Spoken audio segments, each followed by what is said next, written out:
Alors, on commence tout de suite cette table ronde avec toi, Nicolas.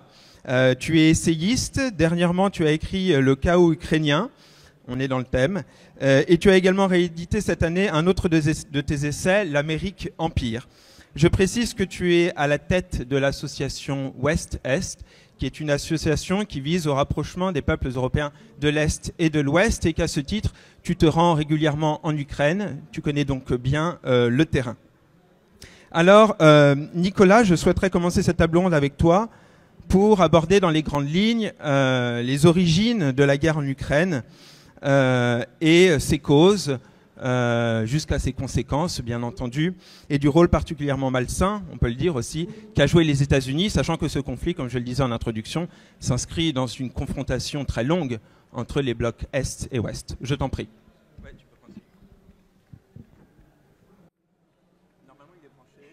Allô, merci beaucoup, merci pour cette introduction, merci à vous tous qui êtes là aujourd'hui. Je vais essayer de résumer un petit peu cette situation de la guerre en Ukraine, surtout parce que nos médias dominants aiment donner une vision manichéenne. Il y a forcément les gentils d'un côté, les méchants de l'autre. Or ça, ce n'est pas du tout de la politique réelle. Alors je vais essayer de vous donner des éléments de compréhension de la situation dans laquelle nous sommes aujourd'hui. Concernant l'Ukraine, il faut remonter dans le passé. Alors, je ne vais pas faire une histoire sur l'Ukraine, mais ce qui est important de savoir pour comprendre la situation aujourd'hui, c'est que l'Ukraine est un pays récent. Ça ne veut pas dire que c'est un pays qui n'a pas le droit d'exister, mais avant le XXe siècle, il n'y a aucun pays qui s'appelle Ukraine. Il n'y a même pas de peuple qui s'appelle ukrainien. Ça ne veut pas dire qu'il n'y ait pas des Ukrainiens qui se sentent ukrainiens aujourd'hui, mais c'est une réalité. Et la réalité, c'est que c'est l'Union soviétique qui a créé l'espèce de première forme étatique de l'Ukraine. C'est une construction pour affaiblir la Russie. À ce moment-là, l'URSS détruit l'Empire russe et crée cette Ukraine. Et le problème de l'Ukraine, c'est que c'est un pays qui n'a jamais eu le temps, comme c'est un pays récent, à affirmer son identité. Et la réalité est que les Ukrainiens n'ont cessé de s'opposer entre eux tout au long du XXe siècle. Pendant les révolutions socialistes, ils n'étaient pas d'accord. Est-ce qu'il fallait que l'Ukraine fasse partie de l'URSS ou est-ce que la République socialiste d'Ukraine devait être indépendante? Ils se sont battus les uns contre les autres pendant la Première Guerre mondiale avec les plus nationalistes des Ukrainiens qui se battaient du côté des Austro-Hongrois et le reste qui se battait dans l'Empire russe. Pendant la Deuxième Guerre mondiale, les nationalistes ukrainiens se battaient dans les rangs du Troisième Reich, dans la SS même, alors que les autres Ukrainiens, la majorité, se battaient dans l'armée rouge.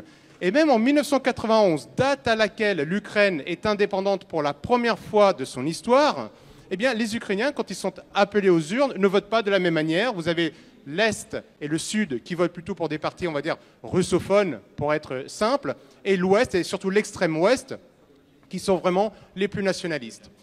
Depuis 1991, l'Ukraine est en coupe réglée par des oligarques, c'est la réalité. Et l'Ukraine n'a jamais eu la possibilité de s'affirmer comme un État avec une identité propre. D'ailleurs, l'hymne national de l'Ukraine, c'est « L'Ukraine n'est toujours pas morte », c'est tout un programme. C'est un territoire qui est riche, mais le peuple a été pauvre. C'est quand même un endroit qui suscite les convoitises des Américains. Pourquoi? Pour les richesses du territoire, pas tellement. Les Américains, à la fin du 19e siècle, au début du 20e siècle, sont la première puissance mondiale. Mais si vous regardez une map monde, les États-Unis sont loin du grand espace continental qui rassemble l'Europe et l'Asie, l'Eurasie, si vous pouvez rajouter aujourd'hui l'Afrique, où il y a 75% de la population mondiale, 75% des ressources naturelles connues. Les Américains disent que pour garder leur domination mondiale, il faut divide et impera, diviser pour mieux régner. Parce que s'ils ne font pas ça, eh bien, ils vont perdre leur hégémonie mondiale. Donc les États-Unis, à travers des géopoliticiens comme Mackinder, plus tard comme Spikeman, établissent une théorie on va dire de terre du milieu, de Heartland. Qu'est-ce qu'ils disent? C'est qu'au milieu de cet espace continental, entre l'Europe et l'Asie, il y a un endroit qui distribue quasiment de manière équilibrée l'Europe, l'Asie. C'est un peu le centre du monde. C'est ce qu'ils appellent le Heartland, la terre du milieu. Et les États-Unis sont loin de ça. Les États-Unis, pour garder leur domination mondiale, doivent ou conquérir cet espace, donc c'est la théorie de Mackinder, ou alors l'encercler, c'est la théorie de Spikeman. Mais surtout, les États-Unis doivent tout faire pour qu'il n'y ait pas un rival qui s'établisse sur ces terres. Et ça, c'est toute la géopolitique américaine. C'est la raison pour laquelle ils sont entrés dans la Première Guerre mondiale, dans la Deuxième Guerre mondiale, et c'est la raison pour laquelle ils sont intéressés par l'Ukraine. Quand, en 1991, l'URSS s'effondre, Les Américains ne déploient pas le tapis rouge pour les ex-pays communistes. Ils les font rentrer dans leur modèle et ils ciblent tout de suite la Russie. Pourquoi? Parce qu'ils veulent l'effondrer, parce qu'ils ont peur que la Russie devienne un rival. C'est le plus grand pays au monde en termes de surface. Ils ont 17 millions de kilomètres carrés. Et donc, à cette époque-là, vous avez ce qu'on appelle la doctrine Wolfowitz, au début des années 90, où ils disent il faut s'assurer qu'il n'y ait pas de rival sur ce territoire sur ce territoire qu'est la Russie. Zbigniew Brzezinski, dans Le Grand Échiquier, nous explique pourquoi. Il nous donne la grille de lecture. Il dit globalement, et on est à la fin des années 90, l'Europe de l'Ouest est globalement un protectorat américain. On en reparlera tout à l'heure, c'est clair. L'Europe, ce sont les vassaux des États-Unis. Et ça, c'est la géopolitique officieuse des États-Unis. L'Ukraine est un pont entre la Russie et le reste de l'Europe. Zbigniew Brzezinski dit si l'Ukraine n'est plus dans la zone d'influence russe, eh bien la Russie cesse d'être un empire en Eurasie. Pourquoi est-ce qu'ils ne veulent pas que la Russie soit un empire en Eurasie ou une grande puissance, on devrait dire? Parce qu'ils savent que s'ils deviennent une grande puissance, eux vont perdre de leur propre puissance. Ils ont peur que d'une seule chose, c'est que l'Europe de l'Ouest et l'Europe de l'Est travaillent ensemble. Parce qu'ils savent très bien que si c'est le cas, eh bien, les États-Unis sont relégués à une deuxième place, derrière cette grande espace continental qui irait de l'Atlantique au Pacifique. Donc les États-Unis veulent à tout prix s'assurer que l'Ukraine ne fasse pas partie de la zone d'influence russe. Alors que, historiquement, l'Ukraine, ou ce qu'on appelle aujourd'hui l'Ukraine, cette région qui avant s'appelait la Petite Russie, a toujours fait partie, ou pendant de longues années, depuis le Moyen-Âge, fait partie de la zone d'influence russe. Kiev est, selon les chroniques des temps anciens, la mère de toutes les villes russes. Que vont faire les Américains? Eh bien, ils vont déployer ce qu'on appelle le soft power. Désolé pour les anglicismes, c'est leur pouvoir doux. À travers des ONG, ils vont infiltrer la société ukrainienne, comme ils l'ont fait partout dans le monde, même comme ils le font en France, avec des associations bienveillantes qui partent de la démocratie, de la défense des droits de l'homme, de la paix, de l'économie libérale. Eh bien, en réalité, ce que font ces associations, c'est qu'elles transforment des élites, elles cherchent à développer des élites qui vont servir, in fine, les intérêts des Américains. Qu'ils soient de gauche, qu'ils soient de droite, qu'ils soient athées, qu'ils soient croyants, peu importe, il faut servir les intérêts des Américains. Et donc, petit à petit, eh bien, la société ukrainienne va être gangrénée par cette pensée atlantiste. Et les Américains vont profiter. On a deux exemples concrets à travers des révolutions de couleur. La première en 2004. Qu'est-ce qui se passe en 2004? Les Ukrainiens élisent un nouveau président. Pas de chance, ce président n'est pas vraiment le candidat idéal des Américains. Alors, les Américains activent ces réseaux qu'ils ont mis en place pour les révolutions de couleur à travers toutes ces ONG et ils vont descendre dans la rue. Et on a des associations comme on en a parlé depuis l'arrivée de Trump, la National Endowment for Democracy, qui est très présente en Ukraine. Elle était présente aussi ailleurs dans le monde. La NED, le président, le fondateur de la NED, dit que les États-Unis font légalement aujourd'hui ce que la CIA faisait clandestinement avant.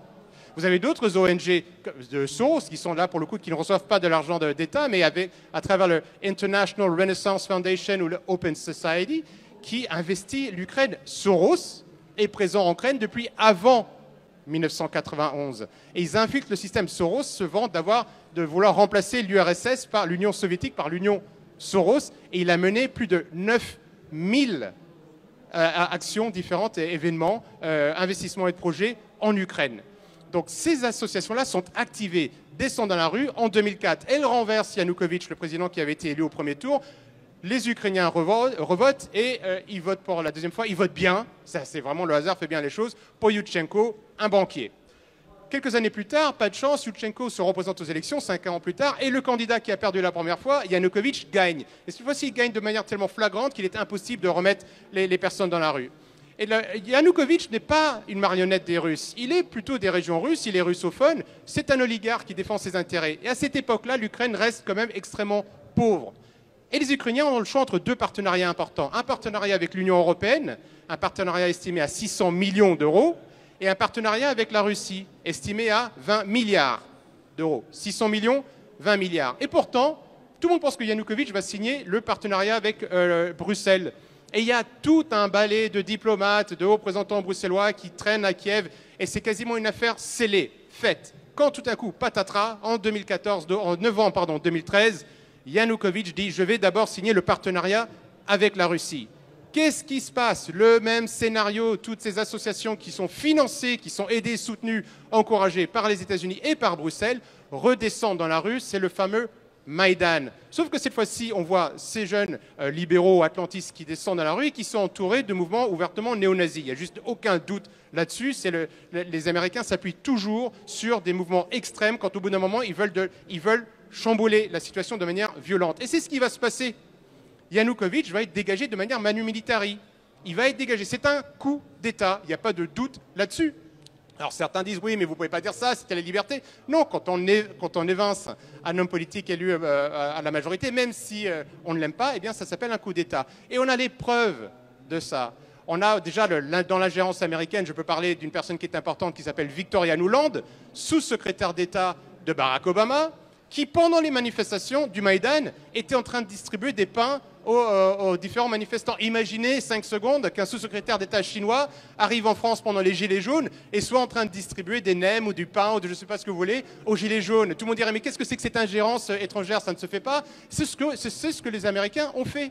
Victoria Nuland, on a un enregistrement d'entre elle et Jeffrey Piat, qui est l'ambassadeur des États-Unis en Ukraine, qui en début février 2014, ils discutent ensemble. Alors c'est une conversation privée, mais qui a été fuitée parce qu'ils ont été enregistrés, je pense qu'on peut deviner par qui. Et ils discutent de qui ils vont mettre au pouvoir. Il n'y a pas encore eu le coup d'État. La situation est extrêmement violente. Elle est très tendue. Il n'y a pas encore eu de coup d'État. Ils décident qui est-ce qu'ils vont mettre à la tête de l'Ukraine. Et évidemment, une fois que le coup d'État a eu lieu, les personnes qui avaient été nommées par Nuland et Piat prennent le pouvoir. Et Nuland avouera plus tard que les États-Unis ont investi 5 milliards de dollars, c'est énorme, hein, 5 milliards de dollars pour apporter la démocratie en Ukraine. La démocratie pour les Américains, ça veut dire mettre en place un régime qui est pro-américain. C'est ça la démocratie.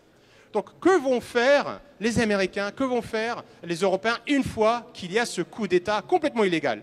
Complètement illégal. L'ingérence américaine et bruxelloise est illégale, le coup d'État est illégal. Les Américains tout de suite et leurs alliés européens, nous, eh bien, on s'empresse de mettre la main sur les sphères de pouvoir ukrainiens pour s'assurer que l'ensemble des instances de direction, de gouvernance de l'Ukraine soient pro-atlantistes. Et donc, du coup, eh bien, c'est tout de suite des nouveaux accords de prêt par la Banque mondiale, par le FMI, par toutes ces institutions mises en place par les Américains après la Deuxième Guerre mondiale. C'est une présence totale de hauts responsables américains. Je vous rappelle que l'Ukraine est le pays le plus pauvre d'Europe à cette époque-là. Pourtant, Joe Biden, vice-président des États-Unis, il va 5 fois entre 2013 et 2017. Il dit qu'il parle plus avec Petro Poroshenko, le nouveau président sorti du coup d'État, enfin, après les premières élections, après le coup d'État. Il passe plus de temps avec Poroshenko qu'avec sa propre femme. Victoria Nuland passe son temps sur place. John Brennan, le patron de la CIA, va sur place. Vous avez tous ces hauts responsables américains qui passent leur temps dans le pays le plus pauvre d'Europe. Est-ce que c'est pour apporter la démocratie? Est-ce que c'est pour apporter la paix? Non, c'est pour transformer l'Ukraine en pays radicalement anti-russe. Et d'ailleurs, on le sait aujourd'hui, les Américains ont installé une douzaine de bases de la CIA le long de la frontière américaine. Si vous voulez, en termes de construction de paix, on peut s'y prendre différemment. Ils construisent ces bases qui espionnent la Russie et qui forment des commandos prêts à attaquer les Russes. Et c'est pas Russia Today qui dit ça. C'est pas la presse russe, c'est la presse américaine, le New York Times, qui n'est vraiment pas un quotidien pro-russe. On a toutes ces informations. Et en même temps, l'OTAN forme les soldats ukrainiens. L'OTAN forme ces soldats et il les forme pourquoi? À la guerre. Et en même temps que les Américains sont en train de prendre la possession de la direction de l'Ukraine, les Ukrainiens qui ont servi à faire ce coup d'État mènent une politique de réingénierie sociale. Qu'est-ce que ça veut dire? Ils veulent transformer ce qu'est un Ukrainien. Je vous ai dit au début de ce topo que les Ukrainiens n'ont jamais eu le temps de définir ce que c'était que l'identité ukrainienne. Entre l'Est et l'Ouest, qui ont des visions différentes. Certains qui voient l'Ukraine comme une région, d'autres comme un pays, d'autres comme un pays exclusif, et d'autres comme un pays où il y a des communautés différentes. Eh bien, là, les nouveaux responsables ukrainiens, eux, veulent réécrire l'histoire de l'Ukraine. Ils veulent évincer la langue russe de la culture ukrainienne. La langue russe, c'est la langue franque de l'Ukraine, c'est-à-dire que c'est à cette époque-là la langue que parlent quasiment tous les Ukrainiens. C'est surtout l'ouest de l'Ukraine qui parle l'ukrainien. Mais le reste de l'Ukraine ne parle pas l'ukrainien, parle russe. Et ce n'est pas un problème, on pouvait être russe et parler ukrainien. On veut chasser la culture ukrainienne, on veut chasser Dostoïevski, on veut chasser Pouchkine, on veut chasser toutes ces cultures pour dire nous n'avons rien à voir avec la Russie, nous sommes des Ukrainiens. Un pays qui a connu son indépendance en 1991. En même temps, ils vont réhabiliter les héros, ce qu'eux appellent leurs héros, de l'histoire ukrainienne. Mais quand vous avez une histoire courte qui commence au début du XXe siècle, sur qui s'appuient? Qui sont les héros des Ukrainiens? Eh bien, ce sont essentiellement tous ces bandéristes, des soldats qui se sont battus du côté du Troisième Reich et qui étaient ouvertement national-socialistes, comme Stepan Bandera, dont les hommes dans l'Oun ont collaboré massivement à la persécution et au massacre de Polonais, de Juifs, d'autres Ukrainiens qui ne pensaient pas comme eux. Stepan Bandera, qui devient vraiment l'idole de toute l'Ukraine, lui dit, félicite, quand il se rapproche du Troisième Reich, félicite Adolf Hitler, dit qu'ils veulent que l'Ukraine s'allie à cette nouvelle Europe qui est créée par Hitler sur les bases du national-socialisme. Ce sont des personnes comme Bandera qui sont montrées à la jeunesse ukrainienne comme les héros de demain. Nos responsables politiques ne disent rien, ils ferment les yeux, ils regardent ailleurs sur ce qui se passe en Ukraine pendant qu'il y a une persécution de la population russe qui se compte en millions de personnes. Il y a aussi, après cette politique de réingénierie, malheureusement, eh bien, une partie de l'Est, ou malheureusement ou heureusement, vous avez une partie de l'Est et du Sud de l'Ukraine qui se réveille et qui se dit « Nous avons voté majoritairement pour un président, il a été éjecté de manière violente, il y a eu un coup d'État, vous avez pris Kiev par la force, nous allons reprendre nos propres régions. » Donc dans l'Est de l'Ukraine, dans le Sud, la Crimée, elle part rapidement parce que l'histoire de les liens entre la Crimée et la Russie sont historiques, et vous avez des régions où c'est un peu plus compliqué. Mais vous avez dans ces régions-là des personnes qui disent « Nous voulons notre autonomie, nous ne reconnaissons pas le nouveau gouvernement mis en place par un coup d'État, par la violence et par des bandéristes radicalement anti-russes qui veulent nous interdire de célébrer notre propre identité, de parler notre propre langue. » Et vous avez une guerre civile qui explose en 2014 entre Ukrainiens, de nouveau ils se battent entre eux, qui veulent défendre leur identité, qui ne se reconnaissent pas dans le coup d'État, et Kiev qui envoie l'armée, non pas la police, et l'envoie l'armée sur place. Et en 2014, c'est à ce moment-là où je me dis « Ah, ce que j'avais compris des guerres du Kosovo et d'ex-Yougoslavie s'applique aujourd'hui à l'Ukraine, c'est sur la frontière de la Russie, ça va mal se passer. » C'est pour ça que dès 2014, je suis allé sur place, mené ma première mission humanitaire pour voir ce qui se passait, pour comprendre ce qui se passait sur place. Et ils ont pris les armes, ils se sont battus. Entre 2014 et 2022, il y a plus de 14 000 morts, plusieurs dizaines de milliers, plus d'1 million de réfugiés dont personne n'a parlé. Pour beaucoup de personnes, la guerre en Ukraine commençant en février 2022, Poutine se réveille, il se dit « Qu'est-ce que je vais faire aujourd'hui? Je vais envahir mon voisin ». Ce n'est pas vrai. Cette guerre a commencé en 2014, quand il y a eu un coup d'État, il y a une rébellion, une guerre entre Ukrainiens, et cette guerre a dégénéré. Alors pourquoi est-ce que Poutine, justement, intervient? Et ça, c'est important. Et là, ça, nos médias ne sont vraiment pas objectifs. Ils ne veulent pas en parler. L'Ukraine est en train d'être transformée en pays anti-russe.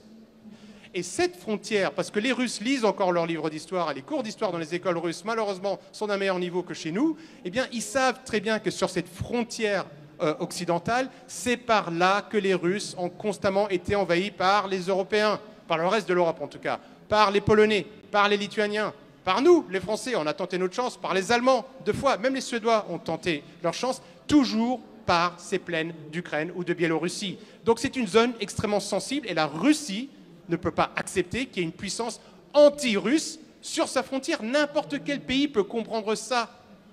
L'OTAN, ce n'est pas un club de boy scouts, ce n'est pas un club de fête de la paix, de hippies qui sont là pour la promotion du ruissellement et du bien-être ensemble. C'est une organisation anti-russe, et les Russes ne peuvent pas tolérer ça. En plus, les Russes se souviennent que les Occidentaux avaient promis en 1991, en contrepartie de la réunification de l'Allemagne, qu'ils promettaient de ne pas accroître le rayonnement de l'OTAN 1 pouce vers l'Est.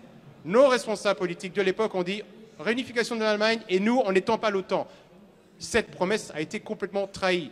En même temps, les Américains ont mené, avec l'aide de Bruxelles, des politiques de révolution de couleur, comme on parlait tout à l'heure, d'ingérence, c'est-à-dire que chaque fois qu'il y avait des pays qui résistaient au doux bras protecteur des Américains, il y avait ces révolutions de couleur. On a parlé de l'Ukraine, mais il y a eu la Géorgie, il y a eu la Yougoslavie, il y a eu une guerre illégale de l'OTAN en 1999 contre la Serbie.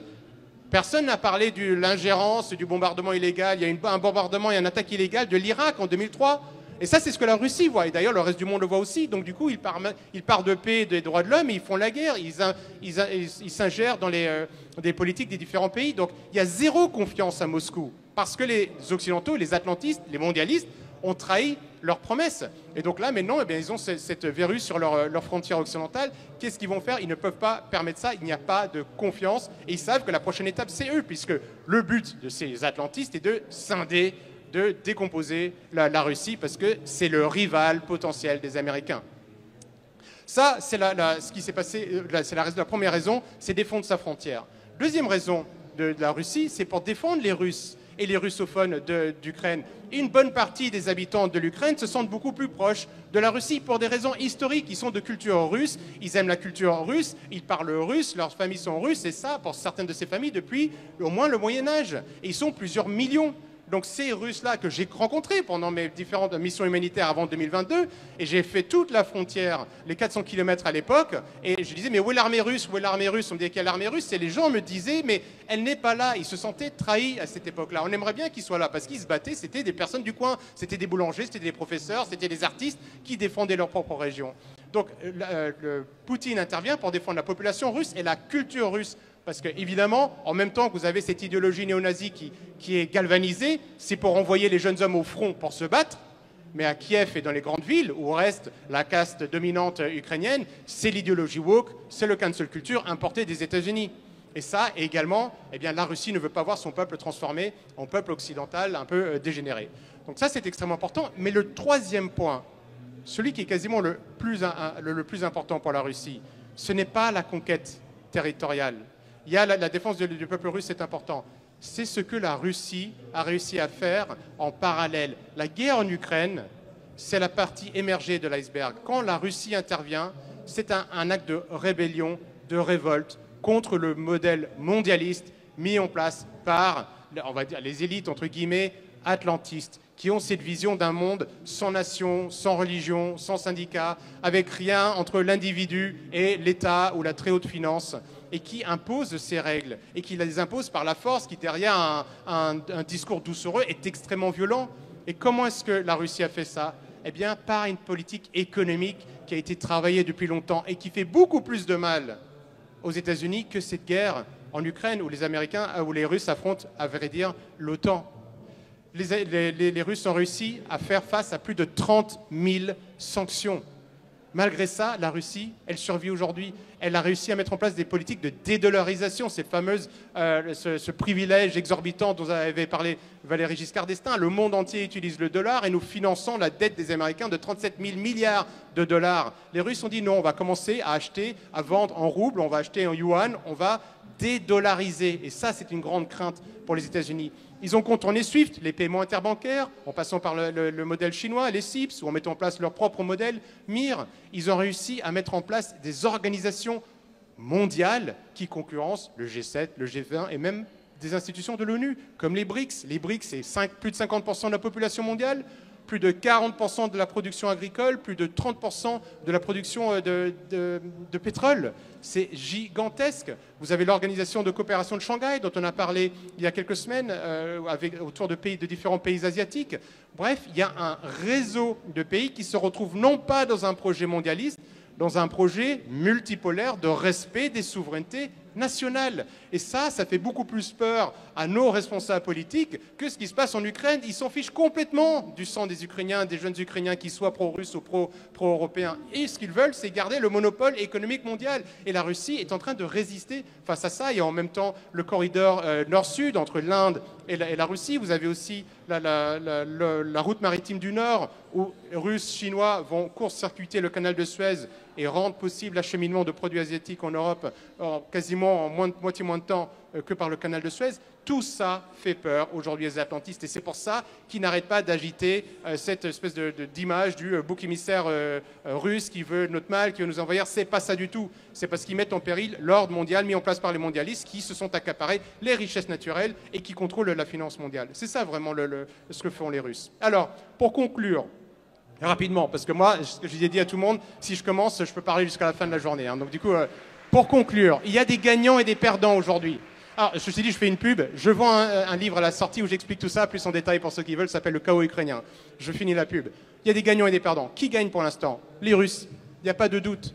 Si vous regardez le PIB russe, c'est le premier PIB européen en parité de pouvoir d'achat. Le taux de chômage des Russes est à 2,7%. Il est à plus de 7-10% chez nous aujourd'hui. Les Russes aujourd'hui ont un taux d'endettement de 20%. Nous avons un taux d'endettement, nous, de 113%. C'est-à-dire que d'un point de vue économique, que ce soit la France, l'Allemagne ou même les États-Unis, les indicateurs russes se portent bien. Je ne dis pas que les sanctions et que cette guerre ne font pas mal, mais ils se portent mieux que nous aujourd'hui. Ils sont en train de gagner militairement également, et on a bien vu, c'est Donald Trump qui accueille Poutine avec le tapis rouge et des applaudissements sur le tarmac, sur le territoire américain. Les Russes sont en train de gagner aujourd'hui, au moment où on parle. Un autre gagnant, mais c'est un peu une victoire à la Pérus, ce sont les Américains, mine de rien. Alors ils perdent leur hégémonie mondiale. La multipolarité est là pour rester. Le reste du monde, l'Inde, le Brésil, la Chine, la Russie, ne se font plus marcher sur les pieds par les États-Unis, par les atlantistes, par l'Union européenne. Ils s'en fichent, ils sont en train de construire le monde de demain.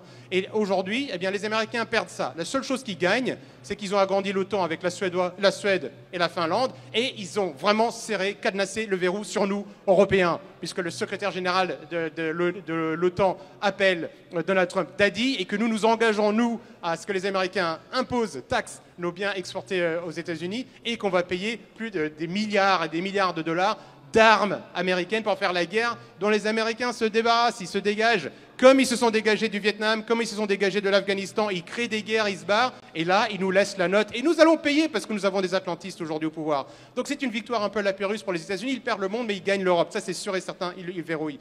Les grands perdants, enfin, dans l'ordre, nous avons ensuite l'Ukraine qui perd, qui est en train de perdre son territoire. C'est un pays, on ne sait pas ce qui va en rester. Ils sont en train de se saigner, de se tuer, quel que soit le camp. C'est un drame. On nous avait promis que l'Union européenne, c'était la paix. C'est faux, c'est la guerre. Les Ukrainiens, aujourd'hui, ils sont en train d'en payer le prix fort. Ils pensent se battre pour la liberté, ils se battent pour nos oligarques. Ils sont en train de perdre. Et évidemment, on a les gros dindons de la farce, c'est l'Union européenne et c'est la France. On a quand même Bruno Le Maire qui avait promis qu'il allait faire s'effondrer l'économie russe, et c'est l'économie française qui l'a fait s'effondrer. Nous avons Ursula von der Leyen qui disait que l'économie russe était en lambeaux, que les Russes se servaient de microprocesseurs de leur machine à laver pour faire la guerre. On n'arrête pas de nous dire que les Russes ne savent pas se battre, et puis là, tout d'un coup, on nous dit qu'il faut aller s'endetter à hauteur de 800 milliards d'euros pour leur faire la guerre. Donc ça, l'Europe aujourd'hui, c'est la guerre, et ils nous entraînent là-dedans parce qu'ils veulent, derrière la guerre, masquer leur impéritie, masquer tous les sujets, que ce soit l'éducation, que ce soit l'immigration, que ce soit la justice, que ce soit la police, que ce soit la sécurité,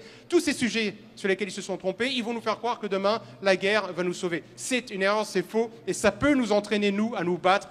Donc c'est très important, et je terminerai là-dessus, que nous nous battions pour la paix. Je pense que la France doit retrouver le courage de se battre pour la stabilité et pour la paix, mais elle ne pourra jamais y arriver si elle ne retrouve pas sa souveraineté. Je vous remercie.